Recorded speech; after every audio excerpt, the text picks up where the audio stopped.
think we're set. You ready to get started? Oh, yeah.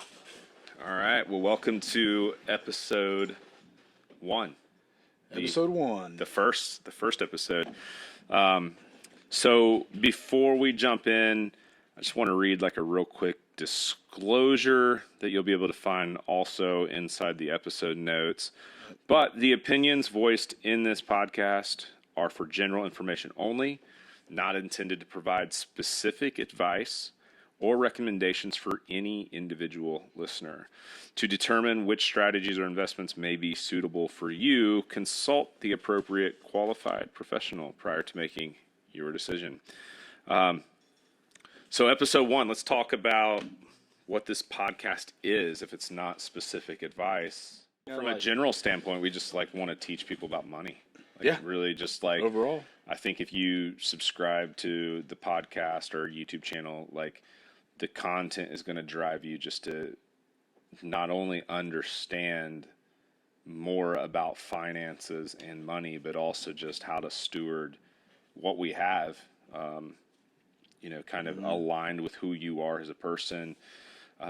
We see it all the time, right? We see people trying to like do things that their neighbors or their friends or their business partners or whomever are doing, and then they're just really uncomfortable in that environment. And it may not be the best thing for them. And it's not necessarily the best thing for them. So we're trying to put a lot of things in perspective, and trying to teach you about yourself and teach you about money. Trying to give you the right questions to ask, the right things to go research, to look into. And then, of course, when you're ready or when you want, obviously reaching out to Harpeth Wealth Partners or, a financial planner that you may know, trust to do a good job. That's ultimately what we're trying, I think, to accomplish most of all. And so, again, the podcast is meant to really, the YouTube channel is meant to be an educational tool, an introductory and a resource. A resource, yeah. So in this episode, our first episode, let's just, make them drink 10,000. Yeah, make them feet drink down. from a fire hose, right? Yeah. Let's overwhelm them a little overwhelm them, right? So I think that's really where we're kind of looking at is ultimately, I think, what I really wanted to convey in this first episode, and what I think is really, really important, just based on feedback that I get always, is what does it look like to work with you guys? Like, what does it look like to hire you as my financial planner? What's the process? So we break that down into kind of like an art and a science. There's the art of financial planning, and then there's the actual like things we're going to execute together. Yeah, implementing the plan. Yeah. So when we back that up, before we get there, we need to start. We need to define what a financial planner is. Yeah, what the heck is financial planning? And then we're going to talk about some things that I think are very common for all financial planners to work with their clients on. So you just kind of get this idea of, okay, this is what financial planning is. This is what I'd typically be working on, or what I might be working on. This is what I should expect. Yeah, and then we'll kind of go even further to introduce you to our financial planning kind of priorities. Yep. And our philosophy. As a firm. There. And then we'll talk to you about the kind of science of it all. So what's a meeting actually look like? All right, so let's back up. Josh, what do you think financial planning is? What do you want to go into our analogy that we always like using?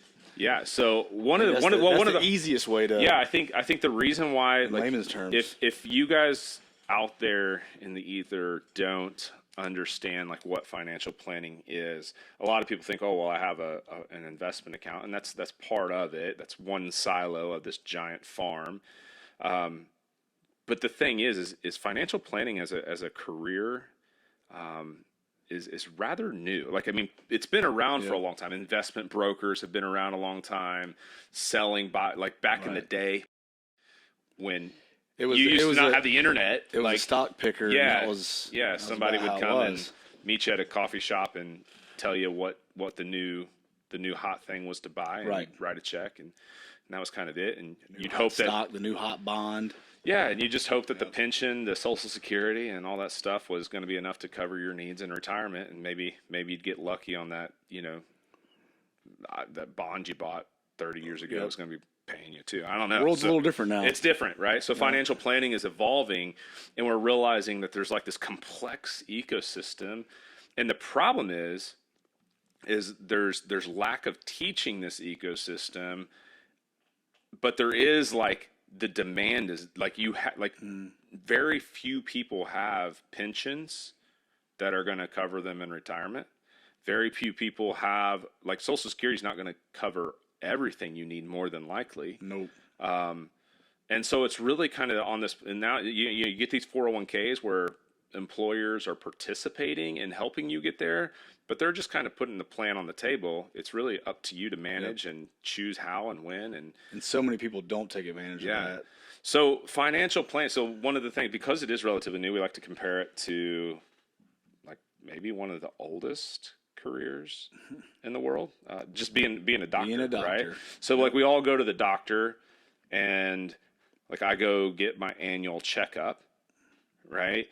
And I might go into the doctor's office with something I want to talk about, and we will talk about that. But the doctor isn't going to just stop there for my annual checkup, right? He's going to like order labs, and he's going to present this overall picture of how, like from a medical standpoint, how am I doing?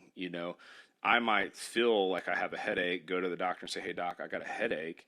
And come to find out, like, it's not Motrin that's the fix. It's high blood sugar that's causing these headaches, and I need something completely different. So I think that in and of itself is how we typically it's similar, it, right? Yeah. You might think that you're bad at your budget, or you might think that you've got enough in your savings, or you have enough life insurance, or you think you're on track, but in reality, you're missing very important pieces of the puzzle that can help you be a fully well-rounded, healthy financial picture. Right. And so like not just from the stance of like being shown things that we may not know about ourselves at the doctor's office, but like when I was in my like Army days, like you get a little injury and you go to physical therapy, right? So like the physical therapist was looking at where I am now, understanding where I ultimately wanted to be, right? Like I wanted to be back to where I could run, 2, 3, 4, 10 miles, whatever the case may be. I could move under a heavy combat load, or I could, sprint, or, do a million push-ups, whatever the case may be, like, right? But if I'm hurt, I can't be that person now. The physical therapist created that roadmap for me to get from where I am now, right? It was these dumb exercises where I had to like push on a wall for 10 minutes or whatever, like, so really I think that's also a great correlation to say, and like, at the same time, like, you're going to get back in military shape, where somebody that's about to retire, their rehab's not going to be the same as yours. It's going to look different, right? It's going to look completely different. Yeah. So different things for different peoples. And I think that's between those two things, like trying to define what financial planning is. Financial planning is a process that really looks at the entire financial ecosystem and does a couple things. Helps to define where you're at now. If it's a good process, it will help create really great, well-defined goals of where you want to be that are tangible. Yep. And then it's about connecting those two dots and bringing everything together. And then also part of like why financial planning is so important is like a lot of times you see people doing a lot of work, right? They're actually doing some really great financial things for themselves. So it's like doing this over here might actually be working against something you're doing over here, right? Instead of working together and making the process, the path, an easier path, right? So like one of the things in my mind when I sit down with something, it's like immediately like, are your silos on your farm connected? Like, are they connected? And at the same time, on top of that, it goes into being held accountable, making sure you're staying on track. Yeah, the coaching relationship being is coachable, awesome, right? Yeah. Yeah, I think. being I able mean, to evolve. what is so? Let's back up. We've been doing this now for quite some time. What's the like? What do clients?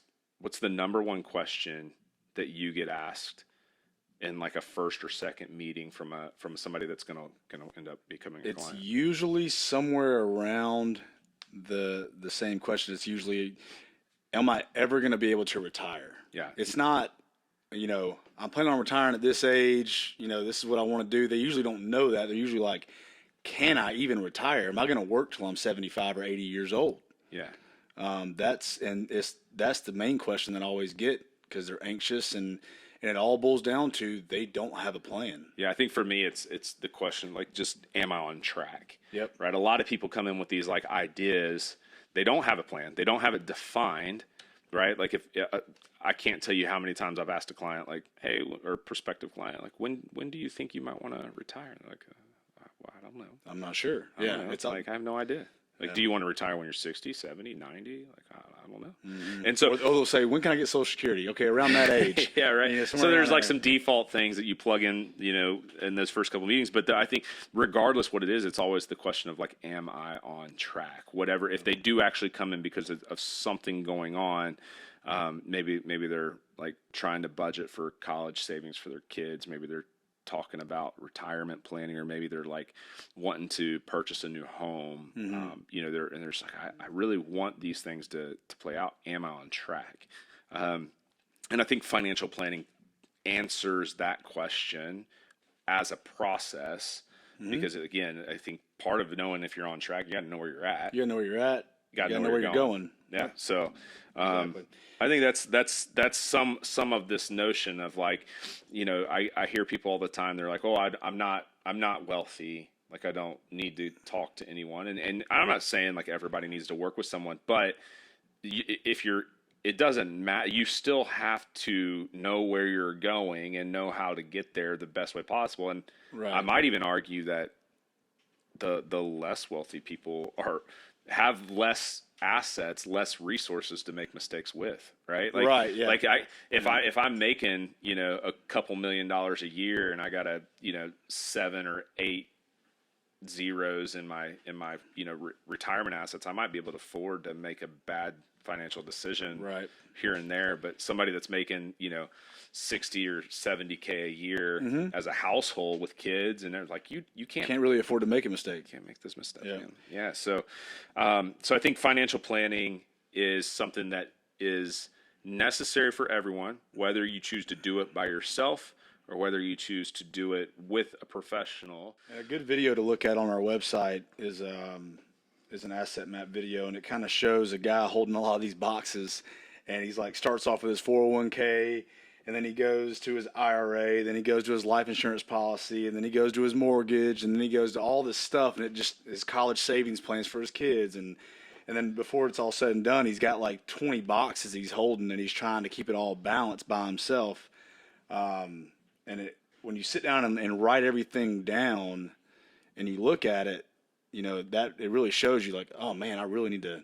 It's a I lot need of to stuff. sit down with someone, because I got to make sure the left hand knows what the right hand's doing. Yeah. And even if somebody creates like this, like, I don't know, way that they can do it all themselves, great. But it's still important. Like, I meet people all the time. They're like, oh, I invest, on my own. Like, Right. I leverage this platform, this DIY platform. It's like, cool, man. Like, that's one piece of the ecosystem. Like, what about the rest of it? Your investments, like, sure, like, look to those chat rooms or, whatever's out there to, like, get your next, like, stock to buy tip. Right. Yeah. But if that's where you feel like good getting your information from, that's great. But that's just one piece of the puzzle, yeah. Right? So I was watching The Last Dance last night with Michael Jordan, and this goes back to what you just said. Michael Jordan had like 4 or 5 different coaches. He had a strength coach, he had a dietitian, he had, Phil Jackson, he had all these great coaches around him. He's the best player in the world. He's the best player in NBA history, and he had coaches. Arguably. No, I agree. You can't bring out LeBron. I can't. But he's one of the best players in history, and he had coaches. So you can think you're, set up financially, you're in top tier, but you still need coaches. You need somebody to hold you accountable. You need somebody to bring up different ideas that you might not have thought about before. Yeah, You know, I you're think always that's going to learn important. something. Yeah, I agree. So, like, if financial planning is a process that helps me understand quite simply and succinctly where I'm at, where I want to be, and kind of creates guardrails or, like, as somebody walking this path with me, kind of being the leader down this path to minimize money missteps, then if that's the case, like, what are people doing? What are people talking to their financial planners about specifically? Let's like some specific examples here. So I think that one of the places that I like to start when I meet somebody for the first time is just understanding these cash flows. So, like, money coming in the door, right? When money shows up in my bank account, where does it come from? How does it get to my bank account? Once it's in my bank account, where does it go from there, right? And that, we call that, whether it's burn rate, Yeah, it's our burn rate. liquidity terms, debt rates, income rates. These are all pieces of that cash flow piece. I would argue, I put down here, net worth. I think that if you are working with a financial professional, you have to have a net worth statement. Yes. Like at the end, like the bottom line, if I ask you, hey, are you working with anybody, and you say yes, and I say, hey, can you produce a net worth statement right now? Right. You should be able to be like, hey, it's in my glove box. I've Let me go got get it. Yeah. Yep. Here, let me get my wallet out. I folded it up and put it in my wallet. Like, everybody should understand what they're worth, what their net worth is doing for them, and how the net worth, like, one of my gauges for client success is your net worth. Net worth is, here. Next year we want it to be, 3% higher, Right. or 8% higher, or whatever the case may be. How do we get that? So, yeah, some of it's going to be like investments, some of it's going to be investing in your business, some of it's going to be pay raises, some of it's going to be appreciation in your house. All these pieces come into play, but that is, I think, such an important measurement tool. And people have to know that net worth number. Like, you have to know that. Right? That is the measurement tool. At the end of the day, year after year, if your net worth isn't growing, then you're doing something wrong. You need to go back and reevaluate what you're doing. Yeah. I mean, people really focus a lot on, like, investment accounts sometimes, but then they're like, oh, well, I made all this money in my investment account, my net worth should be higher, and they're not realizing they're losing it to tax inefficiency or spending or other things like that. So they have 3 or 4 cars. Net worth, depreciating assets. Net worth is huge. So that's something that people often work with financial planners on. Another thing is getting your savings rate increased, right? Like, again, the idea of money coming in, where's it coming from? Once it gets to my bank account, what am I doing? A lot of people spend it. Insurance rate. So, like, people often talk to financial planners about insurances. And oftentimes a lot of financial planners, financial advisors will sell insurance. So we're talking, life and different things like that, disability insurance. Those are all important. But I'm talking about like in the financial planning sphere, like, you should also be talking about your home and auto. And I won't write a home and I don't do home and auto policies, but I can definitely review that and understand, like, oh, hey, you got an HO1 or HO3 or whatever the case may be, and, like, your premiums here, and that seems high based on other people. Maybe we should talk to an insurance expert or your insurance person. And a lot of folks don't look at their insurance policies. They might go 5 years without looking at it. Yeah, and they don't realize that you need to review it. Yeah, I actually recently just did that with my own mother. She bought a house several years ago, appreciated quite a bit. She did some work on it, did some great things, and but she still had the coverage for the dwelling. The structure was still based on the original value, and, like, 8 years ago, like, had she had, like, a total loss, she would have not been able to replace the home that she has now. So, like, that was something that you gotta think about, and that's part of, like, working with a financial planner on your insurance. It may not be about selling you new insurance. Start by reviewing what you have. Yep. Some other things I like, family needs, and I think that family needs, there's some unique family designs out there. There's there's the more traditional families. There's non-traditional, at least by age of our world, families. people that adopt kids, people that foster kids, people with parents living at home, people with kids abroad. There's all kinds of these unique family structures that can just totally change the dynamic of. They're just unique considerations. I don't necessarily know that it changes everything, but it definitely can change. Like if you have an older parent living at home with you, you might be spending a lot more money, right? Your financial situation later is in going life to than be what different. you thought. Yeah. So, when it comes to tax implications of, single parents versus married couples, when it comes to tax strategies, for someone in a unique, just kind of family dynamic where maybe a husband and wife don't live together because of jobs temporarily. So Right. like if I have to travel to Nevada for a year of work, and a spouse of mine's living in Charlotte for a year, like that's just, there's a lot of things that we can talk about, down to like kids with disabilities, so ways that they can plan for just any kind of family need. Like your financial planner should absolutely know not just everything about you. That's what I was about to say. Yeah. They need to know everything that's going on in your life, family, Extended family. Yeah, the like extended family. Your parents, your grandparents. Anything Kids, that could have a grandkids. financial impact on your plan overall. Your financial planner needs to know about all of that. Yeah. 401k and other retirement tools. So 401k, I said that specifically just because it's the most popular out there, right? But like talking to your financial planner, talking to a financial planner about your 401k, like what's the appropriate amount to be contributing? What's the appropriate asset allocation inside of my 401k? Like so I think That's really the big question I get a lot is, I'm not sure about the allocation. Yeah, because they don't talk to their advisors. So I think the average 401k plan across the U.S. has like 50. It's like 15.8 investment options, and then in behavioral financial psychology, there's this notion that if I have multiple options, I'll choose to pick a little bit of each one, Right. just because it feels like the most right thing to do. So if I have 15 options, or let's say I have 10 options for easy math, because I don't like to do public math. If I have 10 options, I might do 10% into each option, right? Right. Well, one of those options is Emerging typically markets or like, something. something crazy, crazy high risk.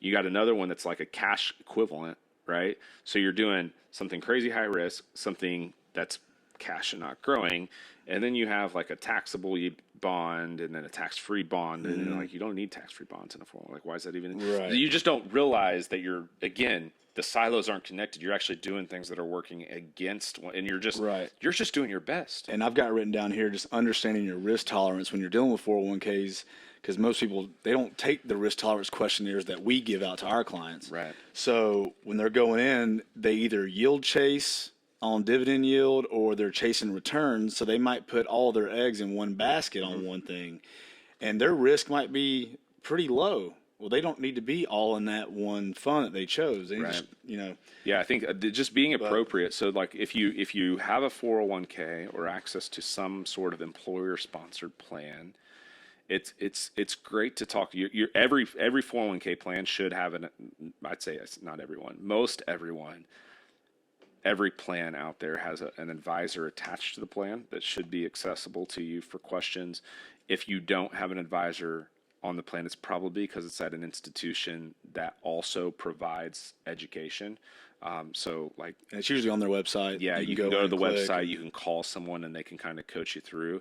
But again, you can also Google all this stuff and DIY it. But I think the biggest thing is if you do have somebody to talk to as far as financial planner goes, or if you're considering talking to them, that would be one thing that I would definitely say should be kind of top of mind. So tax rate is another thing. We work with our clients oftentimes on trying to just make sure we're being tax efficient. We always encourage, we enjoy paying Uncle Sam what we owe him. We just don't want to pay him penny more than what we should. than we should, right? So we're all about, like, I mean, obviously we follow the rules and we do the legal things that we have to do when paying taxes, but we see it all the time where people are misappropriating certain things and certain line items and doing kind of different.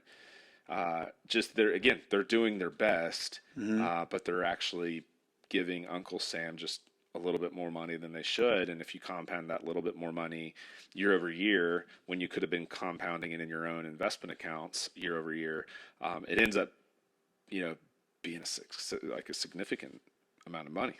So we definitely kind of look for tax efficiency, I'd say. Yeah. With estate planning, wills, trust. I always want my clients to, have wills, especially if they got spouses and children. Yeah, well, I think if you have a kid living at home. But making sure that all your accounts have beneficiaries, whether you have, a transfer on death account or an IRAs, make sure you have your beneficiaries up to date on all of those accounts, and that's going to make your estate planning a lot easier down the road. I think if you, again, we're not speaking specifically to anyone, but kind of a rule of thumb in my mind with my clients is that if they have a kid underneath the age of 18, or if they think that maybe even past that their kid would need someone to care for them, a trust is paramount. Like, I mean, it might be a little bit more expensive than a simple will, but I would always highly encourage everyone that has, again, a kid under 18 to explore like a family trust of sorts. I think it's just important to make sure that your kid's cared for, and it goes a little bit beyond just like the will. That is also a great starting point. Like every single person, if you're listening, it's advisable to explore, largely advisable to explore this idea that I should have a will. I should have medical or financial powers of attorneys if that's appropriate. Making sure that you have that like the kind of like the end of life instructions for you, right? Like all those pieces are just pretty critical of what most, like if you go to kind of almost any attorney around you, they're going to kind of give you all those documents rolled up in one, and it's generally not super unaffordable. I think it's worth every penny of it, because I'm sure you have too. I've been on both sides of it, where I've had one family where, someone passes away and not all of their stuff was organized or was in one spot. They might have had 8 different bank accounts and 3 brokerage accounts and, 2 different life insurance policies at different firms. Yeah. And the daughter or the son or whoever didn't know where any of this stuff was. And instead of them being able to grieve, from the death in their family, now they're sitting here trying to, go all over the state, multiple states, trying to find all these documents. And then on the other side of it, I've had clients that had everything together, and the daughter called me and I had everything that I needed. So she didn't have to worry about anything. Yeah. The funeral was paid for, all the stuff was in order, and she was able to go and take her time and grieve, and the accounts transferred the way they were supposed to, and the next time I called her was when everything was done, and she really didn't have to do much. Yeah, I think there's some wild stories of like just insane difficulty in like even the simple stuff like getting like a electric bill out of a spouse's name into your name. At the peak of COVID, it was taking like months for some families to get death certificates. Right. Yep. And so like waiting on that kind of like, and some families just chose not to ever have like a joint account. So they were truly just like, you had spouses like waiting and waiting for access to family assets. And going back, just thinking, not having power of attorney set up. Yeah. Like if you're incapacitated or,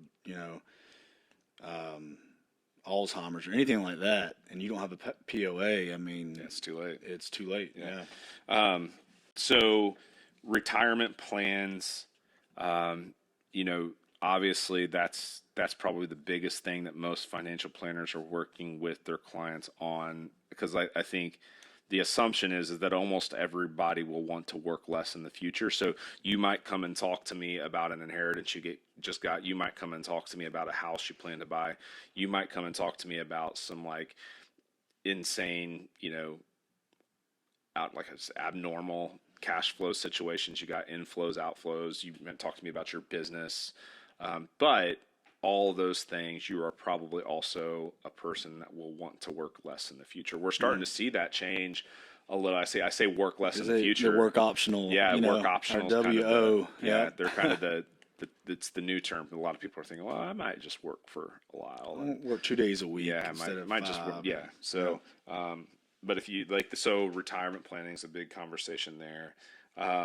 Another one being kind of the big ticket spending, kind of what I just mentioned, like buying a house, saving for these big pieces of life. Big ticket spending could be kids college. Like it's wild. It's huge. Buying your first home.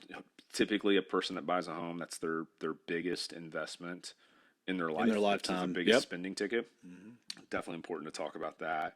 But also like for me, I want to make sure that my daughter has access to college.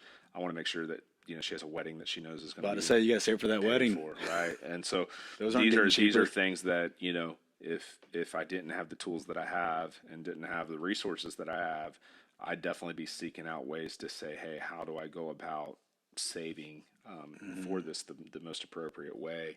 And then part of that is working with somebody, working with a financial planner, financial advisor. You're always going to have these like short interim kind of thing. We call them sprints, right? Like we're creating this idea that in the near term, while we're waiting to save and accumulate enough money to pay for my daughter's wedding, we can also come up with these short things that one gives me tasks to accomplish, gives the financial planner or advisor tasks to accomplish, but also can start to highlight strengths in our plan and weaknesses in our plan.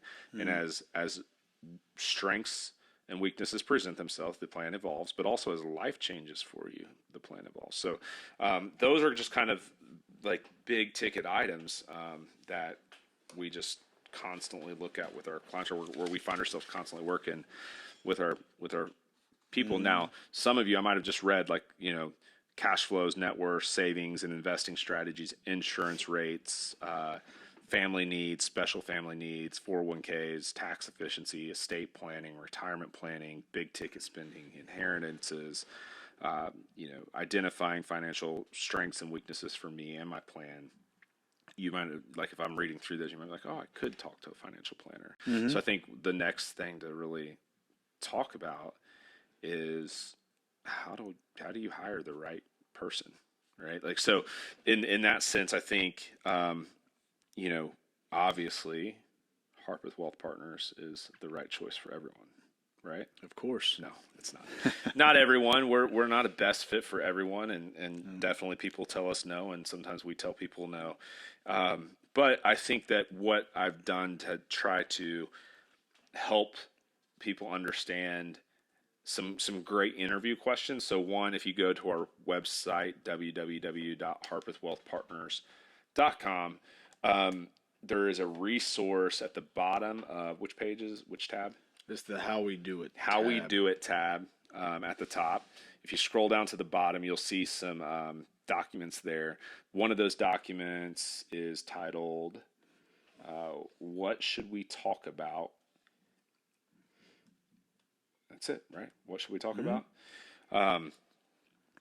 So on there's a ton of information, ton of questions, ton of things, like again, covering that. There's 24 bullet points on ideas that might, ways that we typically help people. But if you scroll down to the bottom of that page, there's also questions that you should ask. And I tell all my prospective clients that, we're figuring out if we're a good fit for one another. I always tell them to read through those, print it out, bring it in. Let's talk about those questions kind of as a starting point. And it also kind of gets your wheels turning on other questions you might want to ask. But I think, so one of the questions that is a very, very, if you Google like hiring a financial planner or how should I hire, questions to ask a financial advisor, if you Google it, that's one of the first things that's going to pop up is, discussions about being a fiduciary. Are they a fiduciary? Fiduciary. That's just such a All the commercials big have word. it. Yeah. And the fact is, being a fiduciary is really important. It's really important to us that we uphold that standard. We've actually kind of put it into our contracts with clients that obligates us legally. So it's not just this. It's not just this like idea or notion. Like if you ask me, "Hey, are you a fiduciary?" Like it's not like, "Well, I'm gonna do what's in your best interest." Right. It's no. If I don't, there's legal, contractual things that can happen. Right. Actions that you can take to against me legally. So being a fiduciary is really important, but it's just I say all this to say because I've asked, like I meet a lot of financial planners, and if I've never asked somebody if they're a fiduciary and they told me no. Right. Right? Like I've never said, "Hey, are you a fiduciary?" and heard the response no. Yeah. Even for people that I know are only selling like an annuity. Right? Like if I see an annuity salesman or sales lady and I walk up and I'm like, "Hey, are you a fiduciary?" Like, "Yeah." Like I don't know how to like fact check that sometimes unless you like show me a contract, right? Yeah. So in that sense, like I think it can be really confusing. So I kind of came up with a couple like subordinate questions maybe. So one question that I love to get asked, and I would encourage everybody to, when you're working with someone, what are potential conflicts of interest between you and I working together? So the answer should never be zero. Like, right, unless It can't be zero. it can't be zero. Like, unless somebody is truly doing something completely free and I mean, we always have incentives, right? Like, Right. Like There's no benefit. If there's there has to be no benefit to the person providing. And truthfully, like all of our clients pay us, right? So if you're paying me and I got to put food on the table for my daughter, like there is potentially a conflict of interest. It doesn't mean it's bad. Conflict of interests aren't bad. They should be addressed, right? Like typically everything as we interact in life, there's a little bit of potential conflict, and it just needs to be stated like, hey, I could make recommendations to you at some point that would have a financial impact to me for the better. And I'm going to make sure to deconflict that anytime I say this is how, or this is something that you need, or this is a direction we need to go. I'm going to show you why it's beneficial to you. I'm going to show you how it could benefit me. And then I'm going to show you potentially other resources or other ways to circumvent that part of the conflict. Right. So, like there's going back to fiduciary. I mean, that is, you're doing that, but as long as you're doing that in their best interest. Yeah, I mean, and that's kind of why I think it's a better question than just simply asking, "Are you a fiduciary?" It's what are our potential conflicts of interest, and I think that will tell a lot. Like even if I'm a fee only advisor where you just write me a check for a plan, the conflict of interest, could again, I'm taking money from you, but I also have I'm just going to give you a plan without any real skin in the game, right? So there's all it doesn't matter how you do the business that we're in. There's probably some level of conflict. That's not a bad thing, but it's something that should be discussed. And if you meet somebody that says, "Oh no, there's no conflict of interest here," I'd argue that you might want to talk to somebody different. Right. I think it'd at least be a red flag for me. Yeah. Knowing what I know about the industry, if I talk to somebody and they said, "Oh, there's nothing, no conflicts," but like, okay, well, appreciate your time. Another question in that same sense is how exactly do you get paid? I think it's a very easy, my favorite question way to, and it's a direct question. Now, let's caveat something here. Right. Again, going back to the doctor analogy, right? If I am driving down the road and I get into a pretty gnarly car accident and an ambulance takes me to a hospital and the doctor walks into my room and I'm like, "Doc, my arm hurts. How much is it going to cost to fix this?" The doctor's probably like, "I don't know, man. I have no idea. I need to evaluate you first." Right? So I say that to caveat, right? At Harpeth Wealth, our process is very specific. Like we say, at the end of our second meeting, you will know how much it costs to work with us. Right. So we have to do our homework first. we have to understand. know, like, somebody that just needs a cash flow statement and a net worth statement is going to be charged very differently from the person that needs the asset management, active management, and all these additional things. If they're coming asking specifically about, hey, like, I need a term policy, or I need a buy sell, or I need a disability, like, those are just product driven things. Very different. Yeah. Like, so all these things are different. So the correct answer is to, in my mind, how much does it cost to work with you? I think one of the best answers is I will make sure you know that. I will make sure you know very accurately how much it's going to cost, not just how much, but how I get paid and how that money is coming to me. And I will make sure you know and have firm understanding of all full that. transparency before we move forward. Before you sign any agreement to work with me. So, like, if it's the second meeting that you're going to understand how I get paid from you and how much, it's after that when I'm going to say, hey, would you like to work with me? Right. So bottom line, full transparency. Full transparency is important. So those are, I think, are two great alternative questions to just simply asking, are you a fiduciary? Or maybe it's two great questions in addition to asking that first question. But nonetheless, so with cost in financial planning, like, there seems to be a lot of confusion, and I know some people really get burnt and jaded because they find out they're being charged certain things that they didn't know about. Yeah. I think it's like, so guys, I think there's kind of some simple ways to know how money comes into a financial planner's pocket, right?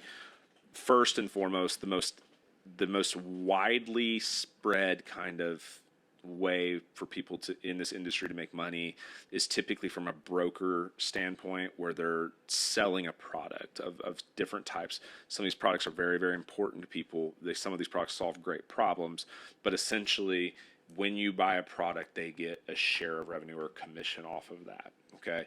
And it's not good or bad. It's just, that's one of the means that you can make money. Another way is that we can do like an asset percentage charge based off the assets we manage, or some do it off of like percentage of net worth. So you just, if you have, X number of dollars invested, this firm will charge you, 1.5, whatever percent of that cumulative amount of assets you're holding, or we're holding. Another way is kind of flat fee. So they might just say, hey, you're going to write us a $2,500 check. These are what we're going to give you. This is how long this engagement is good for. And then there's also kind of like a hybrid of potentially all three of those things, right? Where, I might sell you a product, I might sell you a term insurance and make a little bit of money from the insurance company. Mm-hmm. I might manage your, Roth IRA and make a little bit of assets for that. And then I might also charge you differently, like flat fee for the actual financial planning piece. So there's a whole myriad of ways. Yeah. I think. And the most important part of this whole thing is just asking the question and knowing all the different ways that you are being charged and what you're paying.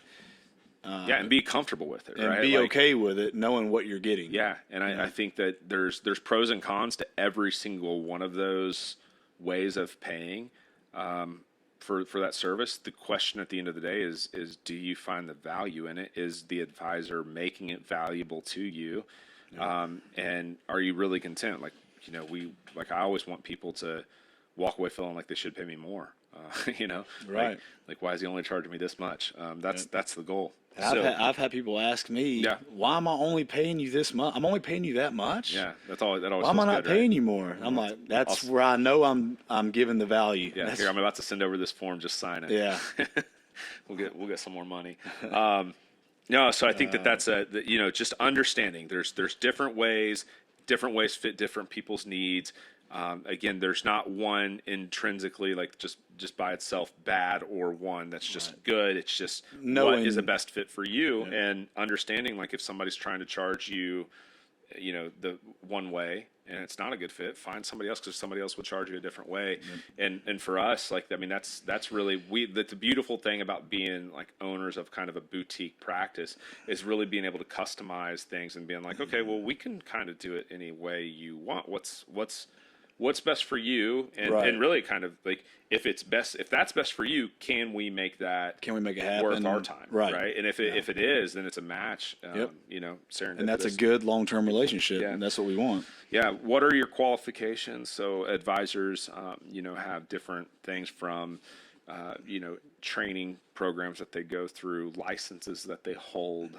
They can be insurance, FINRA license, SEC license, different kinds of, college courses, all kinds of stuff. So just understanding what those qualifications are, and how, like, honestly, how they benefit you. I think that with qualifications, what my takeaway is, if you're, like AMS or CFP or, any, whatever, they're all great. What does it do for me? But what, honestly, what does it do for me as the client, right? How does this benefit me? But I think more importantly, what it shows me is when I'm looking for somebody and I see, like, these courses and I see these certificates, like, man, this guy's really invested in his career. Right. He's really trying to be better. And it just kind of shows up as like evidence that they're not satisfied with only knowing what they know. Yep. They're trying to grow, stay relevant, and be more and more educated for you in the future. Mm-hmm. And I think that is... And that was what I was going to say too. Like, are they still trying to learn more, trying to, gain more knowledge and getting more, whether it be just, CE courses on top of what we are mandated to do? Yeah. Are they going above and beyond that to learn? Yeah, I think that's the financial landscape. Financial planning, financial landscape, financial tools, resources, assets thing. It's constantly changing. It's evolving every day. And so if you're laws not, are changing. Yeah. I mean, everything is so much. If you're not staying relevant, you fall behind. I think it'll really be quick. It may not be noticeable at first because you walk into an office and you see this advisor who's been in the industry for decades. You're like, man, this is gonna be great. Right. And then you realize, like, he's still managing assets like they were a decade ago. Mm-hmm. And well, you're not going to notice it, right? But eventually somebody's gonna be like, oh, this advisor does it this way. And you're like, oh man, like I was really overpaying or getting underserved. Or getting underserved. Yeah. I feel like I hear that more than anything, is being underserved. So yeah, qualifications are important. Another question is, how will it look to be your client? So in this, I'm kind of hinting at the idea that you want to understand the advisor's process. If they don't have a process, you're never going to check all the boxes. Advisors have a lot of people to take care of. Advisors have a very, very busy calendar typically. They don't have free time, and no, they're not necessarily thinking of you in every 5-minute break between meetings. If they are process oriented, process driven people, the boxes do get checked and you do get continually served, not just served. And nothing falls through the cracks. Right. Clients have, I talk to clients all the time and they're like, well, who's like actually paying attention to my stuff when you're like in another meeting? I'm like, I'm paying attention. Yeah. It's all a part of my daily process, my daily routine. I understand where different things are happening for different people, and I have these systems in place that keep me accountable to you, and making sure, and then like this thing here triggers this and this triggers this. And so in that, one of these things might trigger something for you to do, and letting you know that. And then once you're done, it comes back to me. And so the processes are important, and understanding that process. What does it look like to be your client? Well, it could be, how many times we're going to meet a year? How often will I hear from you? Is it, do you just interact with me on the phone, by email, or do you have like a podcast? Do you have this whole educational ecosystem? Do you have technology? Do you have other tools and resources? Is there junior advisors that I can call if I have a quick question? Is there a support staff? These are all kinds of, like, what does it look like to be in your financial ecosystem? What does it look like? Because you might have some advisors that they work from, open to close the market, or 8 to 5, and you call and you talk to their secretary, and you don't get them right. It's like a doctor's office. You don't get them that day. You might get a call back the next day or the next day. Yeah, and I mean, it's and then there's other advisors, right? like the way we work is most of our clients all have our cell phone numbers. If they have a question, they can shoot us a text or call us, and most of the time we get back to them pretty quickly. Right. And it's super important too. So like, cause your advisor is not going to work 24/7. Nobody does. Yeah. People work hard. Some people work harder than others, but there's going to be time when there's a vacation. Well, what happens if you're on vacation and I need to do this, or this? Like, how does this happen? Understand the process. Understand what it looks like to be the client of the person you're hiring. Another question is, what is your planning and or your investment philosophy? I think when it comes to this, like, just understanding, like, sometimes people think differently. So we're in Franklin, Tennessee, and this is home of probably one of the bigger financial podcasters in the country, who's been doing it, America's financial advisor. Right down the street. Right. I always call him my grandpa's advisor. He gives great advice that's just kind of antiquated for me. However, if I'm talking about my planning process, my priorities, my philosophy, you may not agree with me on a couple things, and you might agree with that other guy down the street. And that's fine. I'm not going to change my philosophy just to, like, be a Cinderella slipper for everyone. Right. Like, I want to be that Cinderella. I want to be the perfect fit for the right person. And that's what we do. Because if I try to change my philosophy for everyone, that's when systems break down. But that's when processes break down. That's when everything breaks down. And you're just not getting served. I'm just telling you yes, so you'll hire me. Yep. So understanding, like, you may not understand everything about my planning or investment philosophy when I tell you, but I think there are some very common things. We'll get into ours in a second. But there are some very specific things that you can be like, I kind of disagree with that. Cool. Let's talk about it. Right. And if it truly can't be a fit for you, then, like, here's some great people to contact that might think they're different. Right. And then the last question is not necessarily one you may ask directly to the advisor, but are we a good fit? And I think it's important to understand too, like, if somebody sits down with me and we have a meeting, when you leave, I'm asking the same question about you, and you should be asking that about me, right? Right. Like, is this person a good fit? Like, that's what makes the best relationship. Yeah. And that's what makes them last, is when both sides are. Yeah. My assumption is if I hire you, I'm hiring you until the end of one of us, right? Either me as a professional, me as my life, or you as at the end of your life. Like, we're working together essentially forever. And so I just don't want a family of clients that are, like, tying, like, I don't want to be drained every time I get off the call. I don't want to like have to roll. I enjoy being excited when I get my list and I'm like, oh, I've got to call this person today. I'm like, all right, I get to call them. I don't want to. You see, like, I don't want to have that list and go, oh no, I got to call this person. Yeah, and I think so. And the same thing, like, you should ask yourself, like, if Brandon calls me, am I going to be excited? Am I going to be excited, or am I? Yeah. Or am I like, man, not this guy again? Which happens sometimes. But, like, are we a good fit? Do our ideals align? Do we find common things? Do we have things? Do we have things in common? Like, I like to go do stuff with my clients too, and some, like, when you start sharing these, like, depths of who we are over the course of a long time, like, I have some great friendships outside of business. Yeah, some great friendships that have evolved, and so like this notion that I can actually go do some things that I enjoy. We can go eat a steak dinner and drink a fancy glass of bourbon together.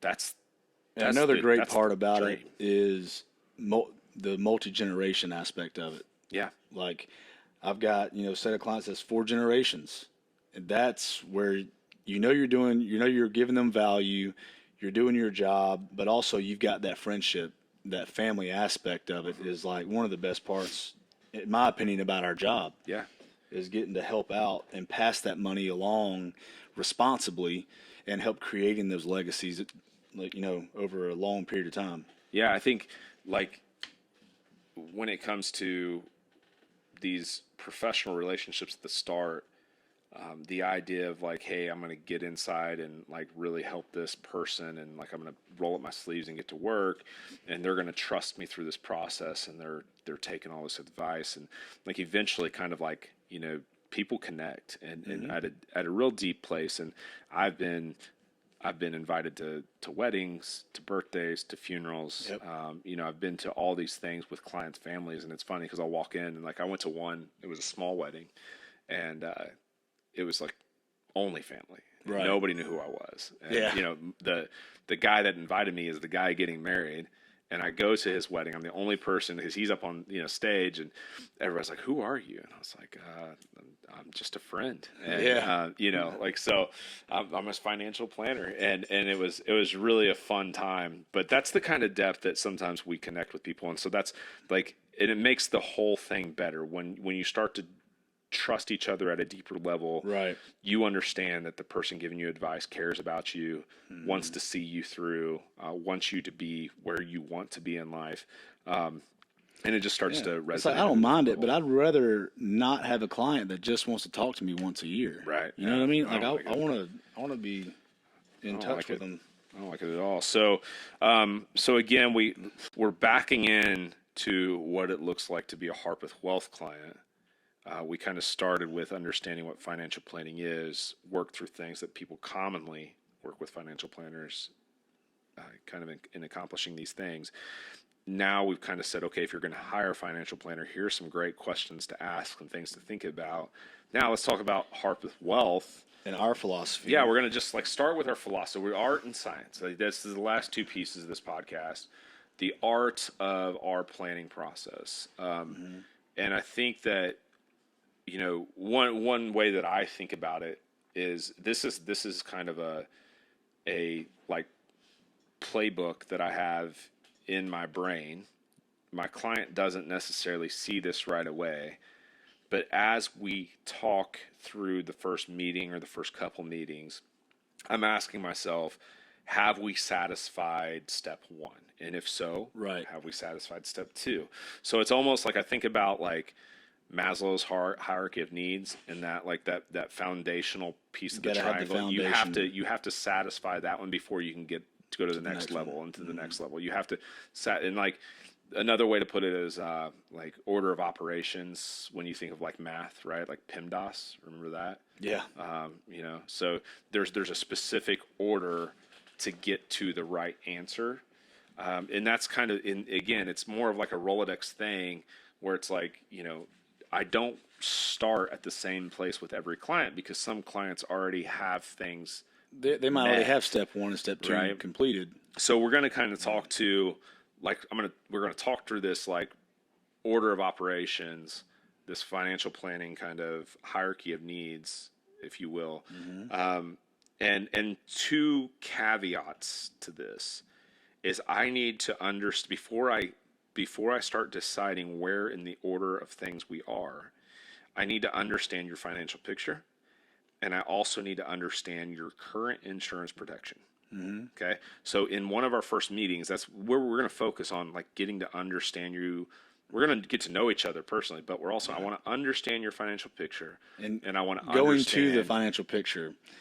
We will always email out a things to bring sheet that we send out, and it's pretty long and lengthy. Yeah. And I'll get people calling me like 3 hours after they got it, and they go, "Josh, I've looked all over my house and all through my documents for all this stuff," and I'm like, "Look, we don't need all of it all at once. Right. Again, this is a long-term process. This is a long relationship. Don't worry if you don't have everything that we have on that sheet, but try to get the main things that's on the top of your mind."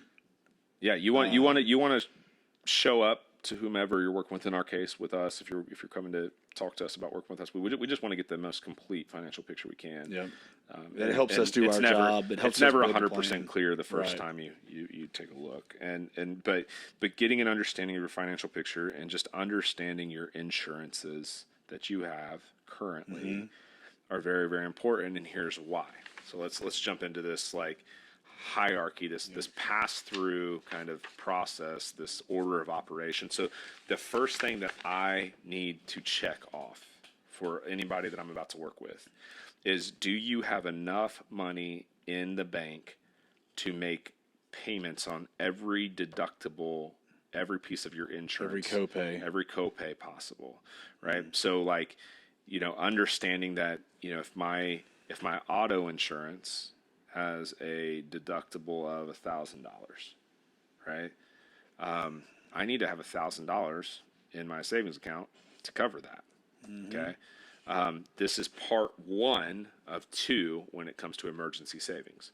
So there's the bare bones. What should I absolutely have at a minimum in my emergency savings? And then there's the actual like 3 to 6 months worth of income in my savings.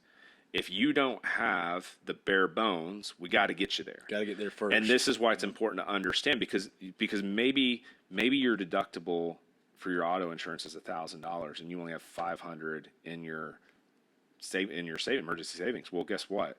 A pretty simple phone call to your insurance agent can probably get your deductible from $1,000 to $500.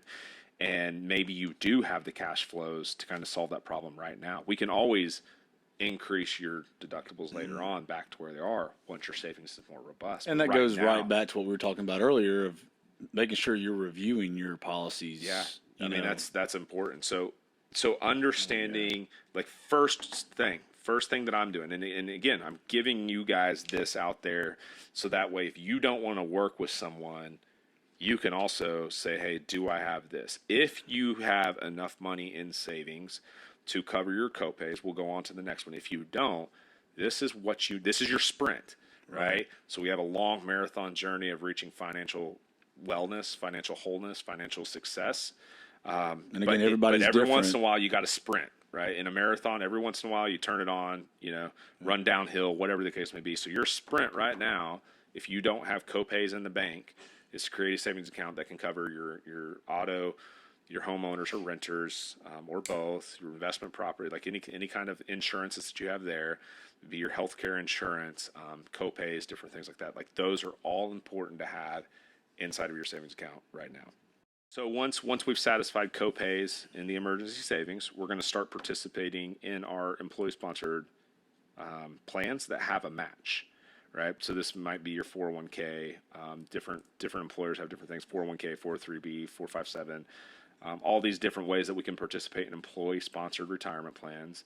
But we want to start participating to get the match because that's free money, right? So if I have a pretty normal job that has a normal 401k, and let's say my employer matches 3%, if I put in 3%, so they're giving me 100% match up to a certain amount, in this case 3%, I'm going to immediately, like copays in the emergency savings, I'm going to go ahead and immediately try to jump into getting to a point where I'm contributing 3% of my income to my 401k to get that 3% match.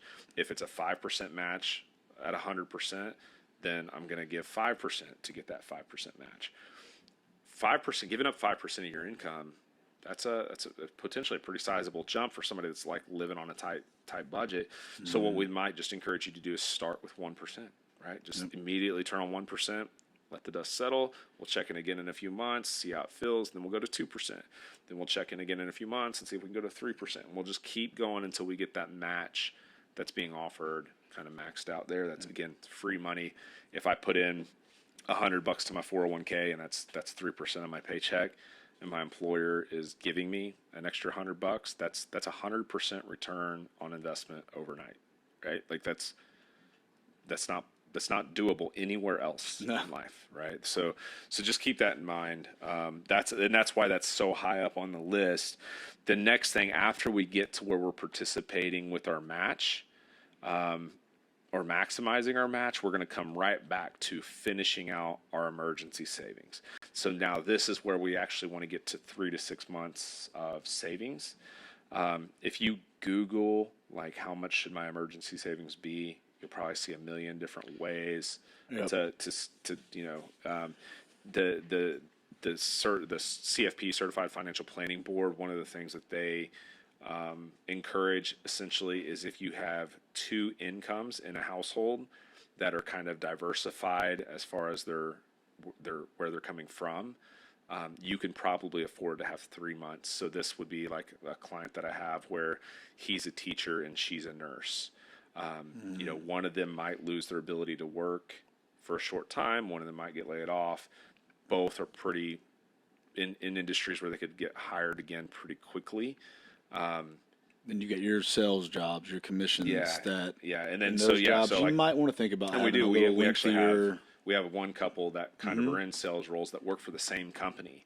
So we were definitely we want them to have a longer. they'd have like a 6 month runway of emergency savings, because if something happened to that particular company, they're both out of a job. They're both in a bad way. So that's when we talk about emergency savings, there's a whole lot of ways to kind of personalize that to your specific thing, your specific niche. One thing that I tell clients all the time is, you know, what's your sleep number? You know, everybody understands those sleep number mattresses, and everybody's different. Everybody's got their own individual number. Well, some of this comes into your own kind of what makes you sleep well at night, knowing that you have this in a savings account that is there for an emergency, which is also like the emotional side of this, the psychological side of this is also very, very important to long-term success. It's a huge deal to be able to lay your head down at night knowing that we're going through a bad market right now. But the folks that have followed our process, they're not in panic mode right now. Right. They're able to go to sleep at night and not have any anxiety over the stock market or over bonds or anything that's going on right now. Yeah. So after you're able to finish capping off your emergency savings with that 3 to 6 months of income, then we're going to go start eliminating high interest debt or like unsecured debt. But we're not focusing on all debt right now. So again, kind of a differentiator for me and my planning process versus what others might think is normal or what they're comfortable with. We're going to focus on high interest and unsecured debts. So this would be things like your credit card debt, a personal loan, Depreciating assets. Like, yeah, I mean, we have people that have high interest rates on boats, you know, different like stuff like that. Like, we definitely want to get rid of all that bad debt. There's good debt, and we'll talk more about that later on in the process. But once we've eliminated those high interest rate debts and unsecured debts or depreciating asset debts, then we want to start maxing out our Roth IRAs. Now, not everyone can have a Roth IRA. Some people make too much money, but we definitely want to make sure we're maneuvering money into a tax-free. What's the difference? Like, the difference between a Roth IRA and a traditional IRA? Traditional IRA, your 401k, your 457s, your 403bs, those are all tax deferred.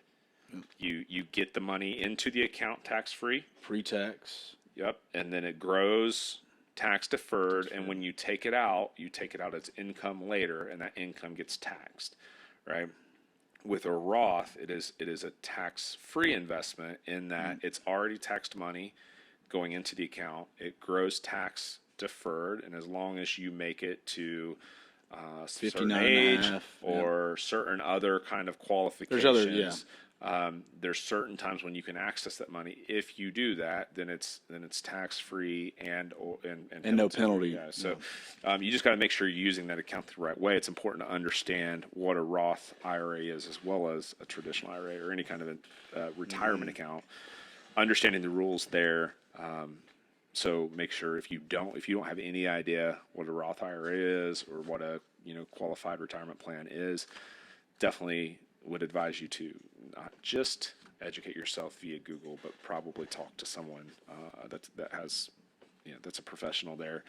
But we do want to encourage maxing out Roth IRAs for anyone that can. Once you're doing that, now we're going to start maxing out your other retirement accounts. So this could be going back to your 401k. We were contributing, 5%, getting a 5% match. Now I'm going to go and start contributing the rest of the money that I can every year to max out my 401k, right? To max out my 457, to max out my 403b, to max out my SEP account. So we want to get those accounts just maxed out completely. Once we're doing that, then we want to start creating like savings and investings that are accessible. So this is your taxable savings and investing accounts.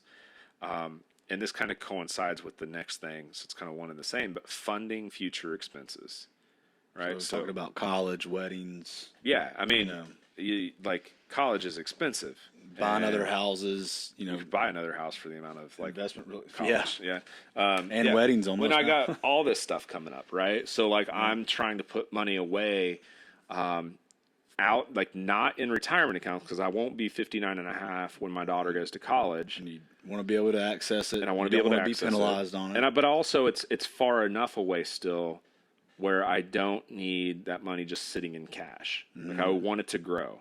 And everybody Compounding has a different philosophy on how long that time period is. And for us, it's more of, it depends on the person more than anything else. Yeah, on and like the time flexibility. So I have a client right now that's potentially like starting to look at buying another car.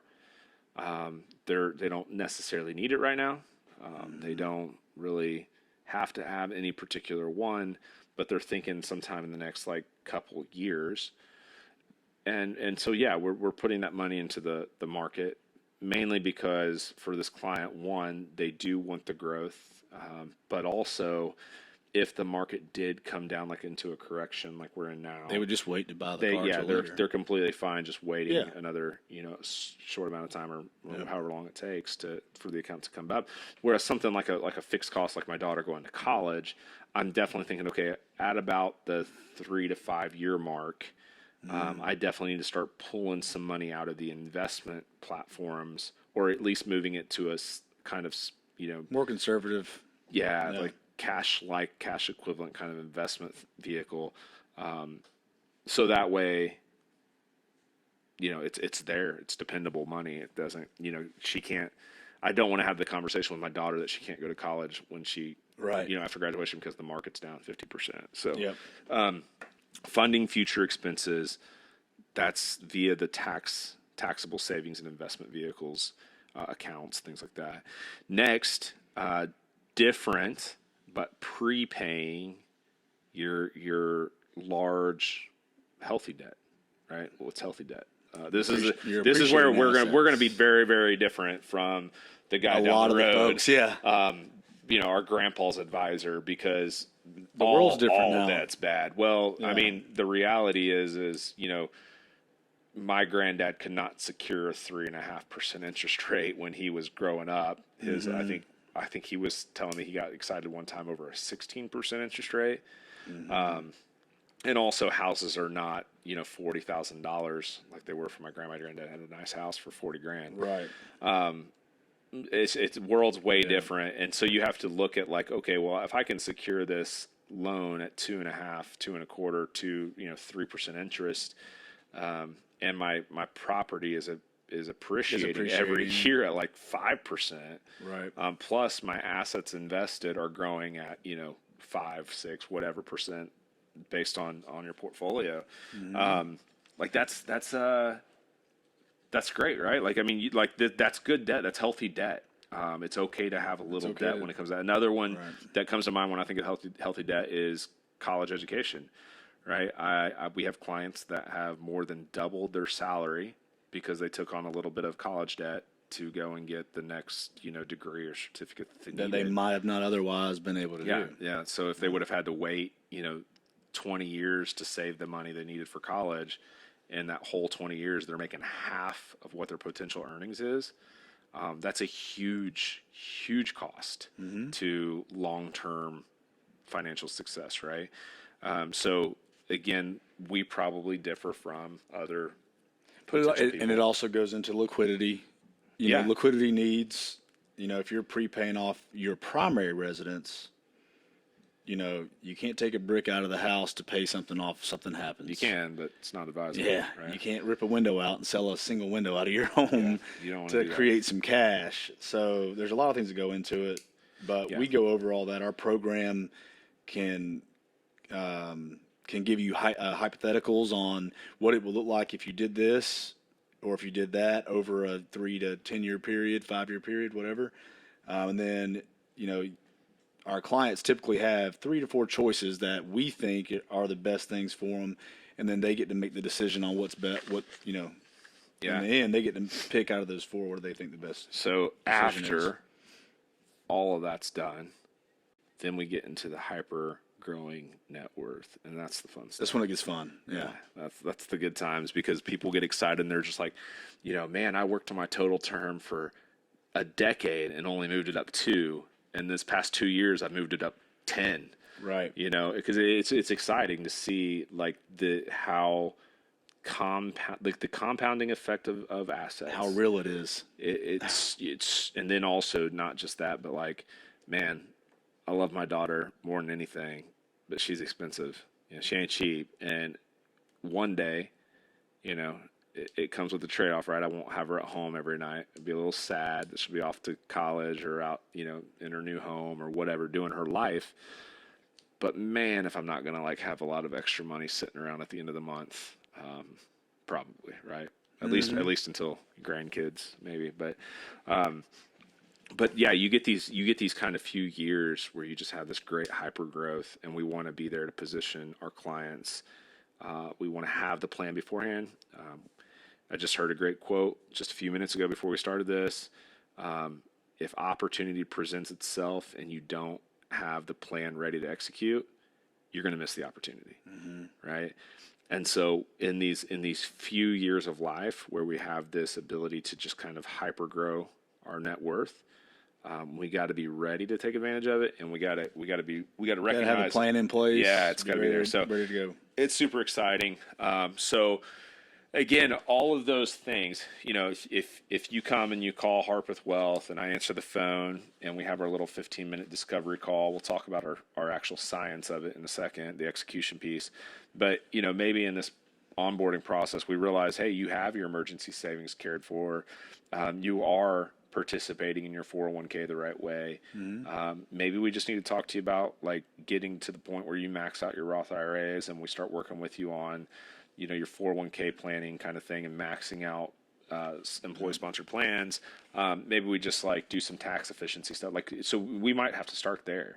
Right. Maybe you're coming and talking to us when you're like 55, you want to be retired by 57, and you got 2 years where you're just going to make an incredible amount of money, and you're just like, I just need to hit every step perfectly. So we might be actually already in the hyper growing your net worth phase when you come meet us. So the bottom line is a good financial planning process encompasses the entire lifespan of financial planning. And a good financial planner will meet the client where the client is, right? Not just say, hey, here's my cookie cutter thing. Right. Everybody does the same thing. So fill out this form and do these 3 things. Another great quote that I love to tell is the majority of people only retire once. You only get one shot to get this right. Yeah. We help people retire on a weekly basis. That's true. So we kind of have a little experience in the retirement, like retiring people or helping them retire. But as an individual, you only get one shot at it. Yeah. You don't have another 50 or 40 years to go make up for mistakes you made along the way. So like being on board and having these boxes checked and having a good plan and being financially healthy is. Yeah, I mean, I think that's one of the huge. great benefits of our job, right? Is like I've got to work with people at every stage of life, right? And it's pretty exciting because I've worked with like a lot of people in their 40s and 50s and 60s and 70s. It's like, man, like when I get into my 60s, I'm going to be so good at being 60 because of all these people that are teaching me how to be 60. Exactly. Like I'm learning so much. It's really cool because it's like, man, like this guy is nailing retirement. Yep. Like I know how to do it. This is what exactly. So we learn a lot too from our clients, but we get to pass that on, right? So like when somebody is 59 and a half, 60 years old and they're like, man, I'm thinking about retiring next year. It's like, dude, let me tell you this story because I can tell you how to be good at retirement. And that's pretty invaluable in and of itself. Yeah. So let's talk a little bit about like our actual like, and this is the biggest reason that like this whole kind of time that we're doing this, the whole point was to get to this, like, what does it look like to be a client at Harpeth Wealth?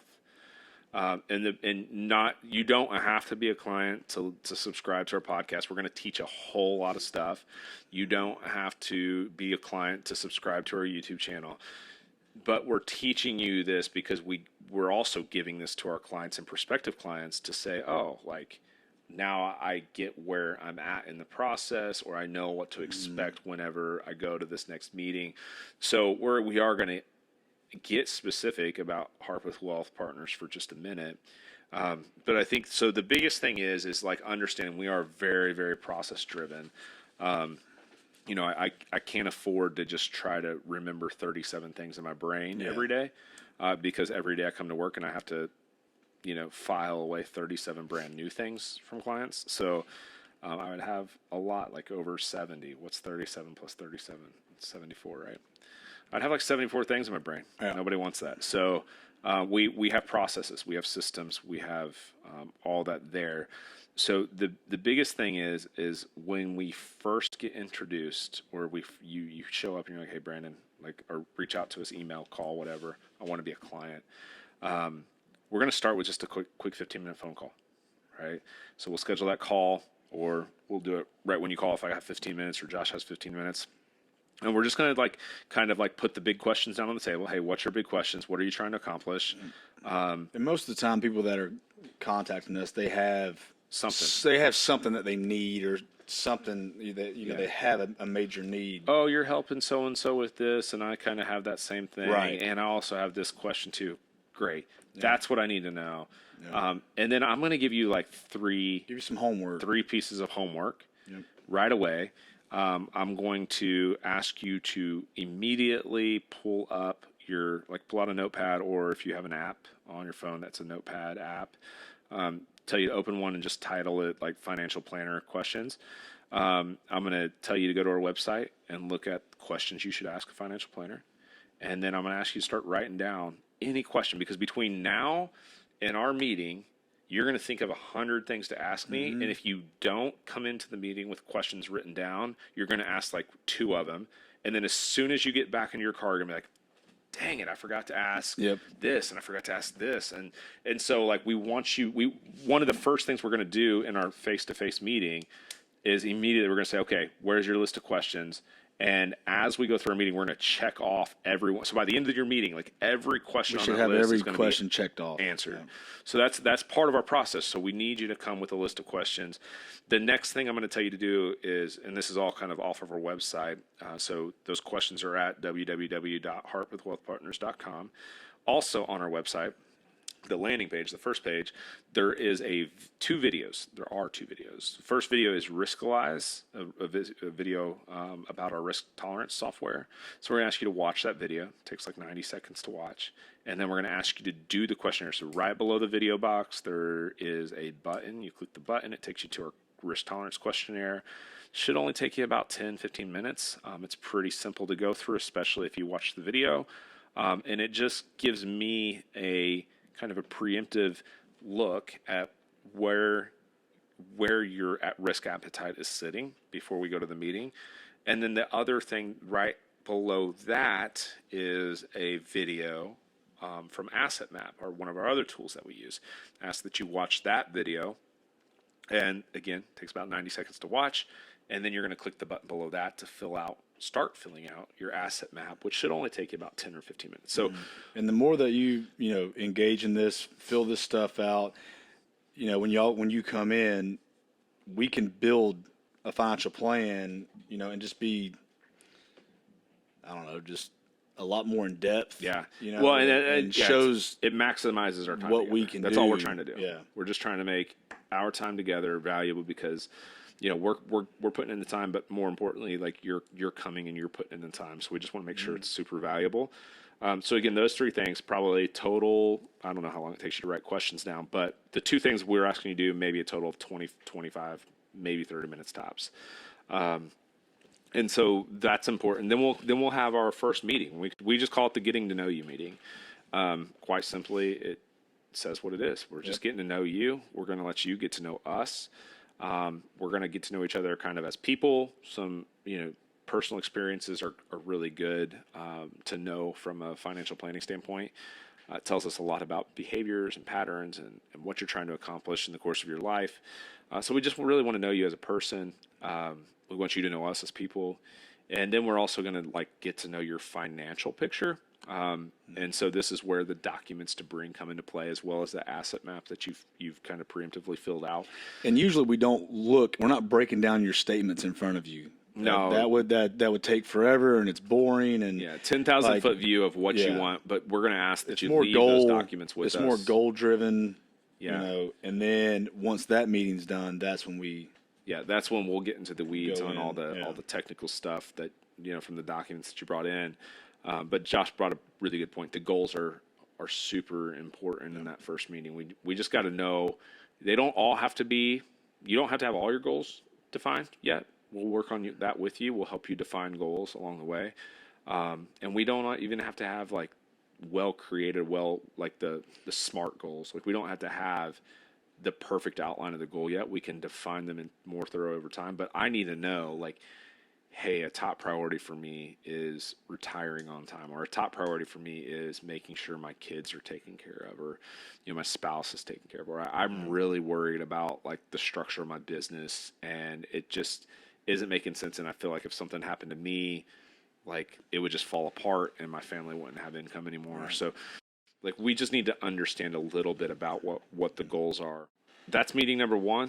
We nerd out in between meeting number one and meeting number two. We build some plans. We work to make sure that what we're telling you is accomplishable, is easy to understand. We want to make it understandable.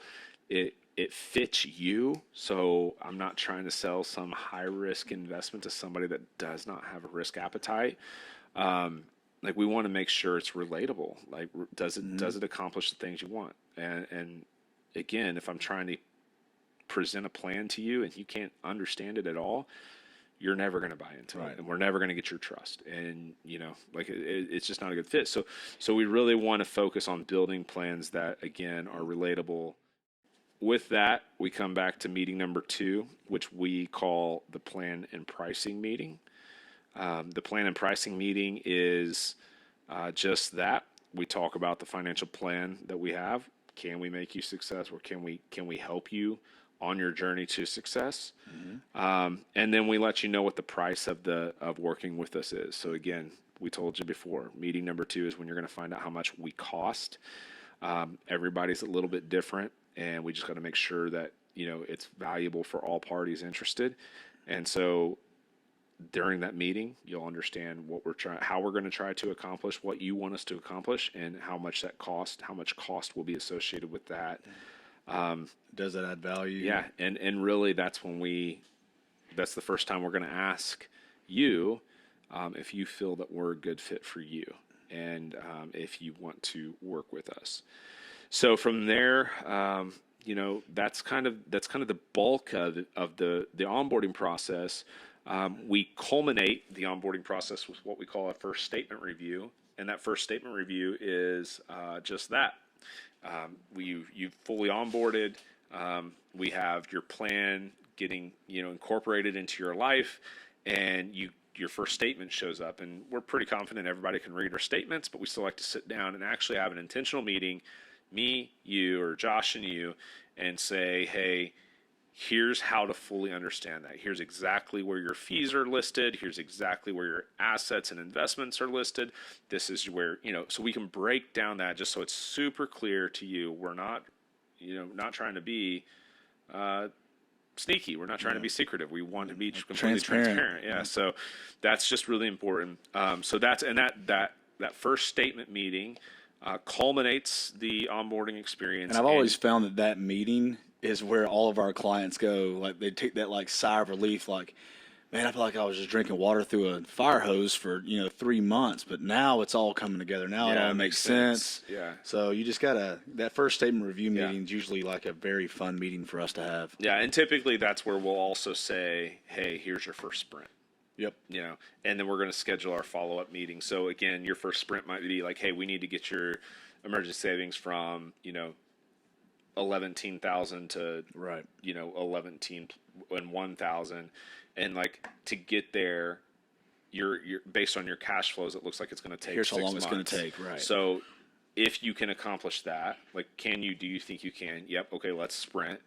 And then we're going to check in. So we're not going to wait 6 months and find out it didn't work. We're going to create like a little bit earlier than midway, probably, 2 to 3 months out, depending on how long we have. We want to check in.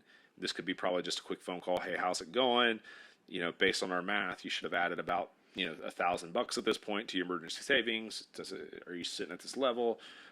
Is it too tough? Like, are you failing? Are you being successful? If you are failing, like, how do we make it to where you can be successful? Let's get you back on track.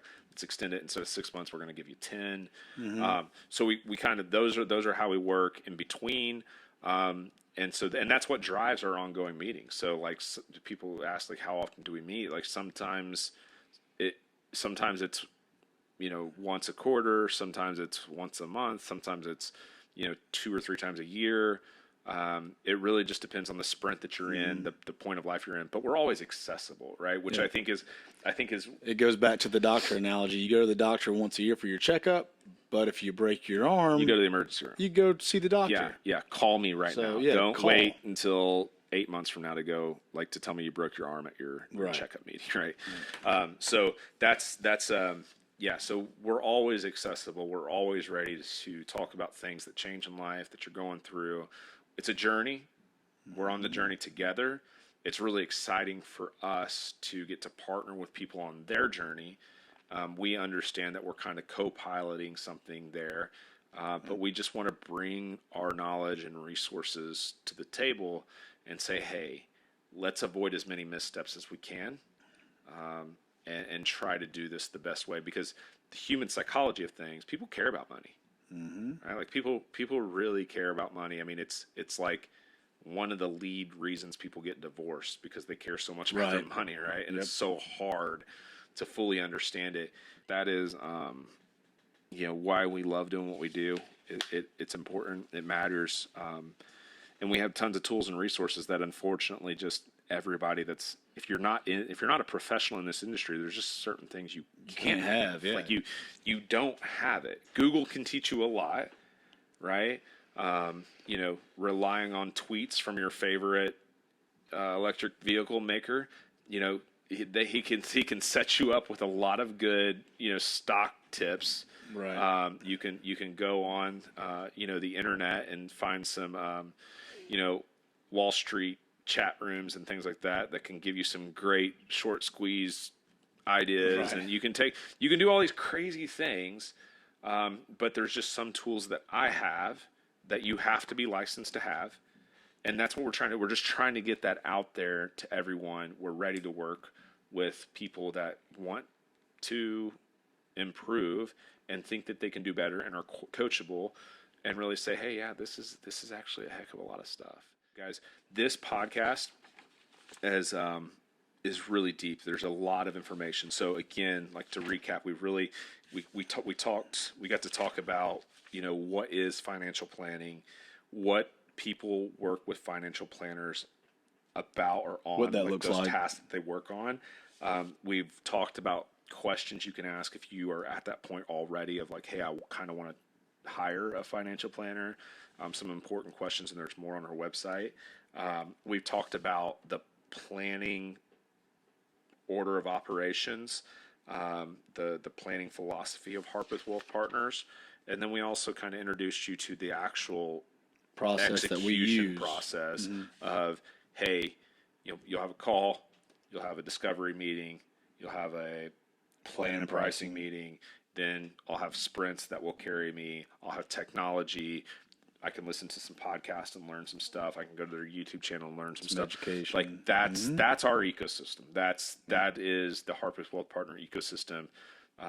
So that's what this is. Now, what's next is we are going to create some more content that is going to dive deeper into a lot of these. So what we're going to kind of tackle next is inside of these things that people work on with their financial planner. Like, what the heck is a cash flow? Like, how do I know my cash flow?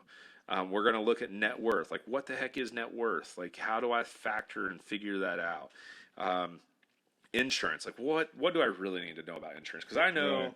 a lot of financial planners that love to sell some insurance, and they sell too Mm-hmm. much, way too Yeah. much, and it's expensive. It's expensive for them, and they make fat commissions. So how do I know what I need?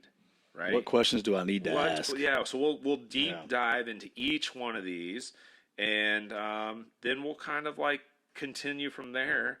We'll be able to just keep talking and teaching you more about financial practices, financial just education. We just want the like salience to be there. We want finance to be top of mind. We want it to be a part of your daily life. We want, if we can get you thinking about money more often, naturally, at least psychologically, you're going to end up making better financial decisions. If I'm constantly thinking about where am I, where do I want to be, is this spending really important? Sometimes it is. Sometimes you need to spend money. Like I spend $100 a month plus some playing hockey. Hockey is like it's an outlet for me. It's really, really important to who I am. So sometimes you need to spend a little bit of money, right? But if I'm constantly thinking about this stuff and surrounding myself with people that want to educate me, that's what we do. And we're educating you for free via podcast, via YouTube. We want you to have the education. All we ask is that if you benefit from our ecosystem, when it's time for you to work one-on-one with somebody, give us a shot, right? Just think of us. That's all. Just think of us. Give us a shot. You don't have to hire us if you don't want to. That's it, guys. We're going to wrap up. Josh, you got anything? That's episode 1. That's episode 1. That was a long one. They won't all be this long, but Yeah. we'll definitely dial it in for you guys. I really hope you enjoyed it. Please, please, please reach out to us with feedback. If there's things that you want to hear about us, you can go to our website, www.harpethwealthpartners.com. Josh and my email is on that website. You can email us and say, hey, I'd really like to hear more about this topic. There's a lot going on in our economy. There's a lot going on in our markets. There's a lot going on in our world that have impact on your future. And so if you have questions, other people probably do too, reach out. We'll talk about it. We look forward to hearing from you guys, and have a great rest of the day.